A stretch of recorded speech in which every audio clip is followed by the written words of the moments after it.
But we gotta move on to do our full Premier League predictions. With the Premier League kicking off tomorrow, we thought this was gonna be the main part of the show, but I was uprupted early in the morning last night. With the announcing that your Mauricio Pochettino is gonna be the manager of the U.S. men's national team. That sort of news does take high precedence. But we still will continue on to talk about this Premier League season. It's gonna be an exciting season. A lot of big things coming up. United, they're going for fifth straight. Arsenal, can they finally get over the line? New season of managers from Liverpool, Chelsea. We get a little bit different elements in terms of those two football clubs. Ipswich Town making their return to top flight English football. I believe the last time they were in the I believe the last time they were in the Premier League was 22 years ago. 22 years ago is the last time. It's been 22 years since they've been since 2002. So there's that. Everything going on. So we gotta start off with my prediction. Okay, well, I have finishing number one will be Manchester City. I think Manchester City will win the Premier League. I just think overall, they're too good. They're too good. They're just too dominant. They know how this goes. I feel like sometimes they are a little complacent, and that's what makes this even a title race over the past few years. With Arsenal, I think it's been a little bit of their complacency, because when they're at it, they're the best team in the world. You could talk about Real Madrid, but Real Madrid, doesn't have the quality that Manchester, the ability to dominate the game the way Manchester City can. So, I think it's kind of clear and simple in the fact and why I think Manchester City are going to win. Yes, I think Arsenal has made some good steps forward over the past few seasons.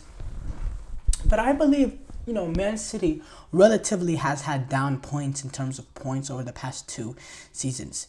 And in terms of their expectation, what we expect from them. And Arsenal has had great seasons, and they still haven't been able to get it done. I think Arsenal just doesn't have enough to compete with Manchester City, not right now. And I do think Arsenal will finish second. So there goes my second team. Arsenal, I think they're clearly the second best team. They have continued to improve. I just don't think they have enough to push them past Manchester City. And sadly, I don't think Ricardo Calafiori, even though I think that's another good piece and another, good rotational piece in there, someone that gives the flexibility. But Ricardo Calafiori is not going to be the player that pushes you above Manchester City. You wanted a player to push you above Manchester City. You could potentially get a guy like Osimhen that can compete with Erling Haaland. Calafiori, he's kind of not luxury, but he's sort of a player that makes the squad overall better, but doesn't push you over the top. Because he's a defender. He's a center back. He's a hybrid sort of left back, center back. So I'm gonna go. Third place is difficult because a lot of people have been very optimistic regarding Liverpool chances this season. When I see Premier League predictions, you even see some people have them potentially in a title race. I don't know, because look, I think what Jurgen Klopp has done at Liverpool has been great work. Absolutely phenomenal work. And I think he's been able to make that team play better than the sum of their parts, and the fact that he's elevated them higher than what they really have been. And I think he's done a great job at Liverpool. So can Arne Slot come in and immediately replicate that sort of success and get this team in that sort of third place realm? I think for me, Liverpool, whether they're third or they sneak in barely in fourth, I think it's a good season if they finish top four, because this is a new manager, and with the new manager, you want progression and you want a good start, and at the end of the day, finishing third or fourth or even maybe even fifth, depending on how this coefficient thing lays out next season, is good enough. Because look, I just don't know. There's an unknown element with Arne Slot. How do the players adapt to his sort of new system? How does his new system translate to the Premier League? We saw how Eric Ten Hag, and his Dutch football ways has been going on at Manchester United. We don't know exactly. There's an unknown element with Arne Slot. And Darwin Nunez, he's hit or miss still to this day. He still has not been able to figure it out. Luis Diaz, he hasn't quite been at the levels in terms of consistency that he was before that big injury that he suffered. Liverpool still does have quality in that attack though. Talking about Luis Diaz and Darwin Nunez, Mohamed Salah, Diego Jota. There's some brilliant players in that front line. But midfield-wise, who's that player to complement McAllister and Szoboszlai? Who's in that sort of physical presence that do the defensive dirty work, but also has the ability to pick out a pass in that holding midfield role? They don't have that. Endo is not, he can do the physical side of it, but can he be the one that picks out the balls in behind and be that sort of conductor in midfield in terms of controlling possession? Endo was not that sort of player. You know what I mean? So that's something that they need to work out there. I don't know about Liverpool finishing third. I don't know. But at the same time, I don't know who finished third. Can I pick Aston Villa ahead of them? No, I can't. So I think Tottenham are a good shout to get into that top four with Solanke coming in. You know what? I'm going to say Tottenham finished third.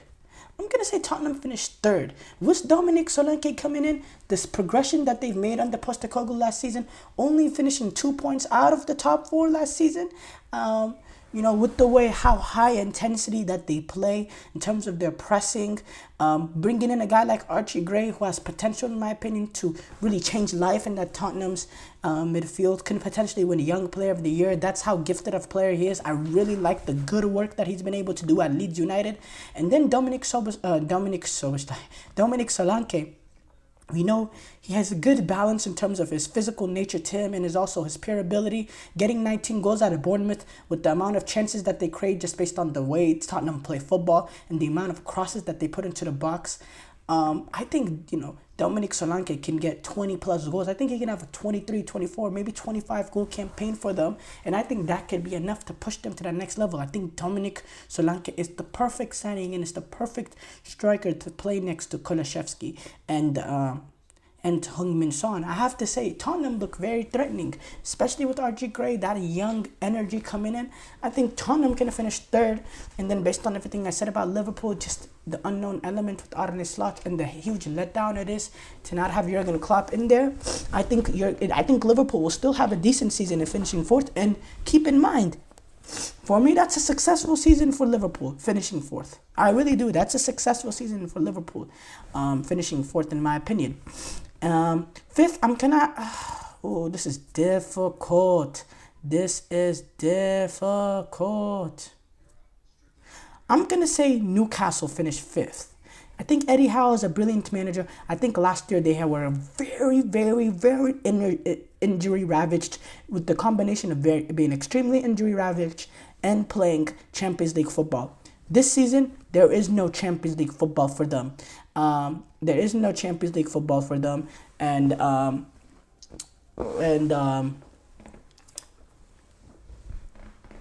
the fact that there's no Champions League football, they're going to get their guys back from injury. They're still being managed by brilliant Eddie Howe. I think they can replicate the success that they had pre-last season, the year before last season, in which they didn't have to worry about any sort of European football. And by the way, keep in mind, this team is, they're going to get, Tonali back throughout the season. Tonali is a brilliant player. They also, they also have potential to get a deal for someone like Mark Gahey as well. I'm not really, and they still currently have Anthony Gordon at the club. They haven't lost much in terms of the transfer window. I don't see the pessimistic with them. I think Eddie Howe's a brilliant manager that gets a team playing better than the sum of their parts. I have Newcastle finishing fifth, and that could be enough to get them into the Champions League based on this coefficient thing. I think sixth would probably be Ooh.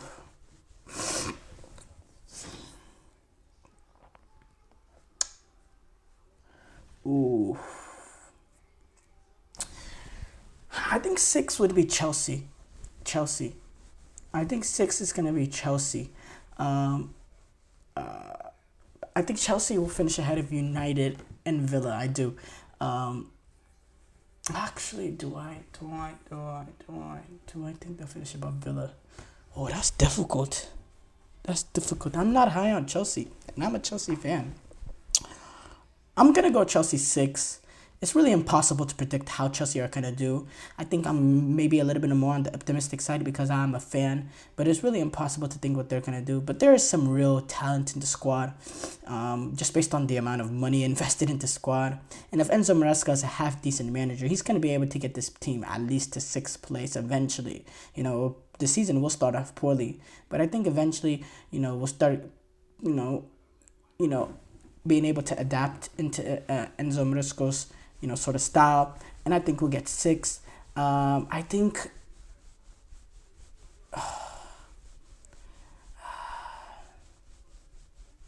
United that's a poor season if I have them finishing 7th or 8th. That's a really poor season for them, and maybe I'm being slightly disrespectful.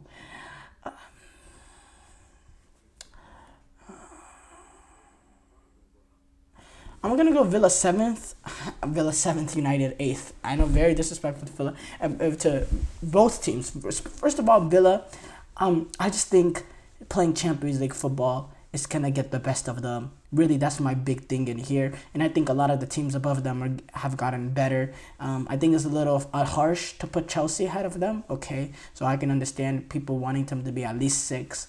But I do have them 7th on this list. I just think European football, they don't have the squads that these other top teams have, besides Newcastle. But the difference between Newcastle and Villa is the fact that Newcastle is not playing Champions League football, while Villa is. We saw how much of a toll that took on Newcastle. I can see that taking a similar toll on Villa. I'm gonna go United 8th. It's just I don't understand the direction United is going under.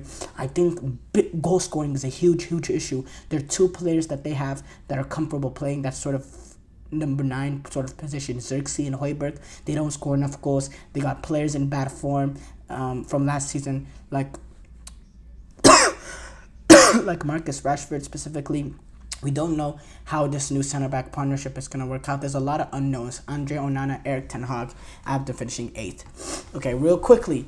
Player of the year. I think player of the year would probably going to be, De Bruyne, Foden, Haaland, someone from, Manchester City. I'll just go Haaland. Haaland gets player of the year. Haaland gets goal scorer of the year. And Haaland potentially gets Ballon d'Or. I think this could be his first Ballon d'Or. We'll see. 3 teams going down. I will say, I'll say Southampton will go down. I don't fancy them staying up. I think Nottingham Forest is going to go down. Nottingham Forest is going to go down. I think their time is coming. They've been hanging on. And I think, I rate Ipswich, with McKenna. But, I think some of these teams in the relegation race right now are pretty good teams, like Everton, Bournemouth, Wolves, Brentford. So I'm going to go Ipswich going down, but I think Ipswich could stay up. I do. I think Ipswich have something about them to stay up, but I'm going to go for them going down. But yes, those are my full Premier League predictions, guys. Make fun of me or you're not. We'll see at the end of the season.